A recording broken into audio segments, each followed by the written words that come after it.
Hi Scorpio, welcome to your monthly reading for July with me, Raphael, from Astrolada.com. I hope you are well and I hope you're having a great day. So, what's the good news? The good news is Mars has finally gone direct. So this feeling of sort of deep brooding emotions and more importantly being quite frazzled is about to come to an end for you. And more importantly, you'll be getting a lot more of your mojo back.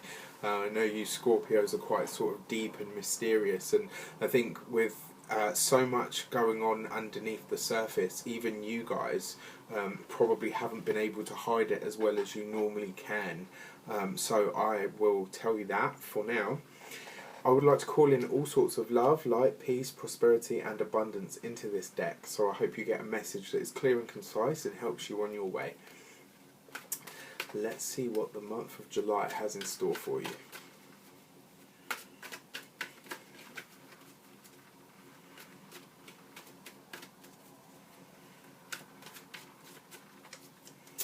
So, the star. Wow. Okay, so this month, big opportunities are going to be making their way to you, possibly from overseas. So for those of you that own your own business, it's time to start broadening out. It's time for you to start thinking bigger than you have been in the last sort of few months. More importantly, the star card shows up when hope and faith and trust and innocence are at their peak, because what this means is opportunities are making their way to you, but it's because you had this trust and this faith in the universe and in the energy in God, whatever you want to call it, and by fostering that within yourself, you've effectively sent that vibration out into the universe, and it's now ready to start making its way back to you. So for those of you that have been interested in broadening things out, or even working with different cultures, certainly including more technology is going to come to you this month. So social media, it's time for you to stop being sort of in the dark underbelly, as you Scorpios often are, and it's time for you to come out of that now. It's time for you to start really getting out there. It's time for you to start getting onto social media and using that platform and using that medium to make your business grow, or to start putting yourself out there to get ideas from. So this month's going to be a real period of lightening as well. Like, things are going to get a lot lighter for you. Things are going to be quite bright for you this month as well. You're going to get quite a few happy surprises. When the star card shows up, that's what it's telling us. And I think ultimately you're going to be nurturing your subconscious and your conscious mind. And when you can do that and you can use them in conjunction with each other, what emerges is the 8th chakra. And what is the 8th chakra? Some people call it enlightenment, some people call it the superconscious mind. When you're working from a place of your superconscious mind, you are able to manifest anything that you so choose or desire. Really, really powerful card. It's great for starting off point for your month of July. So this month is going to be a month of really, really good opportunities, and opportunities to branch out into things that you haven't even thought about as of yet. Then you've got, okay, so the Queen of Swords. So who is the Queen of Swords? The Queen of Swords is an air sign female. She is Aquarius, Libra, or Gemini.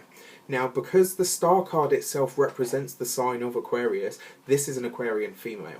So, Scorpios, Aquarian female, do you know one? Is there one in your life? If not, one is about to make herself known. She's very just, she's very fair, she's can be what other people would call a bit spontaneous, which for you I know isn't the... it's not one of the things that you value most, because you are a fixed sign and you do enjoy what's comfortable. You are a creature of comfort. Very much like Cancer, but different in the respect that Cancer is a cardinal sign, whereas you are a fixed sign. And so what that means is sometimes spontaneity isn't necessarily one of the things that you value most, but this person has a lot to share with you and they have a lot to teach you, and more importantly they will fight on your behalf. One thing about Aquarians is they are very, very loyal. And you know, this is why one of the taglines for the star card and for Aquarius is trust. So this is getting out there as well, like into the wider community. Now, the thing that most Scorpios don't want anybody to know is that underneath all of that extra armour and their pincers is actually a very, very soft and a very caring and a very sensitive person. And so this month, I feel like somebody's going to champion you. Whoever this person is, they're going to be like, no, hang on a sec, they're going to champion you, not just against the world. And that's not to say that you're going to need to be championed, but you're going to feel like you have allies this month. You're going to feel really supported from a person that you weren't even really sure that they cared. It's going to come as quite a surprise to you, and a happy surprise, a pleasant one at that. Then on top of that, so you've got the Nine of Wands. So what is the Nine of Wands? What's my best advice here? When you see this card, or when I see this card, I always urge people to speak up. Say what you feel. Speak on what it is that you're holding deep inside, and more importantly, express it out to people by sharing your vision for your project, or for your job, or for your support of other people. By sharing that, you can make it grow, and it's by community that things grow. So I really feel it's important that this month you speak up, that you say what you feel, and more importantly, if you've got ideas, if you've been that sort of quiet one in the background that just sort of puts in their 2 cents here and there, it's time for you to get to the forefront. It's time for you to start kind of talking about and sharing your ideas, because it's your ideas this month that are really going to make a big difference, Scorpio. And then finally, you have the Three of Pentacles. So what is the Three of Pentacles? The Three of Pentacles is learning. The Three of Pentacles is skills. It's the things that you can do that nobody else can. And more importantly, it's things that you can learn. And more importantly, on top of that, it's things that you can teach. So what can you teach others? What can you teach the group that you're working with? What can you teach the group that you're working in? Your input in that sphere is only going to broaden and expand their horizons, and it's going to help them. So this month we're getting this sense, obviously with the cards that have come up, there's a real sense of community. Not only are you feeling supported and really cared for, and is somebody going to champion you, but you come into the forefront with your ideas is going to put you in a space where people are like, wow, okay, so this person's a dark horse, because there's actually, you know, they've got great ideas, they've got a really good work ethic, and more importantly, they really know their stuff. Like, the thing about the Three of Pentacles is it's a card of skill. And when I say skill, what I mean is whatever arena or field it is that you're in, you are quite gifted with. You know it really, really well, inside and out. And this is a good thing, because it means that you're going to be able to teach. One of the oldest things I've ever heard is, if you're an expert at something, you can teach it to anybody. And that's what this is saying to you. You know, you need to speak up and speak on your personal ideas now. It's important, because you have so much to teach other people. And more importantly, it's going to make you realise how much you know, because you're able to teach it so well and have people understand it. That's the mark of an expert. Okay, so that's your month ahead. Really exciting stuff, actually. And obviously, like I said, with the star card there, that's opportunity. That's big opportunities making their way to you, making themselves known. So, on the 4th of July, we've got a new moon. And the new moon is falling in your sister sign of Cancer. So what is the new moon? The new moon is a powerful time for you, Scorpio, because it represents the mysteries, it represents the deep, it represents when the crone is asleep, as it were. And so it also represents new beginnings, because black, or the egg, or you know, these things all represent pure potential.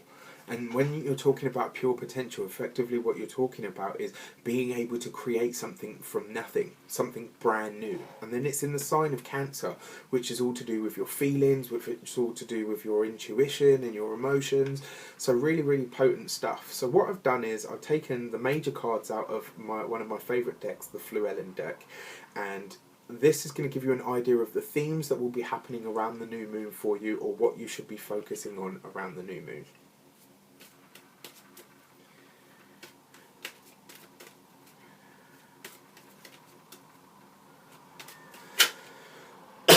Wow. Absolutely wow. So this is the Sun card. This is like the brightest, most powerful, most happy card in the deck. You are emerging as a beautiful, communal, sharing and bright being this month, Scorpio. For somebody that is deep, dark and mysterious, you've got a lot of light. And the thing about the darker signs as well is the reason they are able to foster so much light is because they know what the dark realms are and what they have. So when this card shows up, it lends strength and power to all of these other things. This month, Scorpio, you're going to be celebrated. You're going to be celebrated for who you are, for what you bring to the table, for your deep wisdom and your deep understanding. This is a really, really powerful card, and it means that there's a lot of happiness and a lot of joy coming to you. For some of you as well, I think you'll even be hearing about somebody that you really care about, or somebody that's been trying to have children but has been struggling. This is going to be the go-ahead. When you get the news, you are going to be just as ecstatic for this person. Or it might even be you that's been trying to conceive, but it's coming. This is like literally the brightest and happiest card in the pack, and it's really powerful. The sun adds light and warmth and beauty and strength to everything that it touches. So, amazing cards. I hope you have an amazing July. Please like, subscribe and share this video, or pop over to Astrolada where you can book a reading with me or with any one of our other psychics or seers. Have a great July. Take care.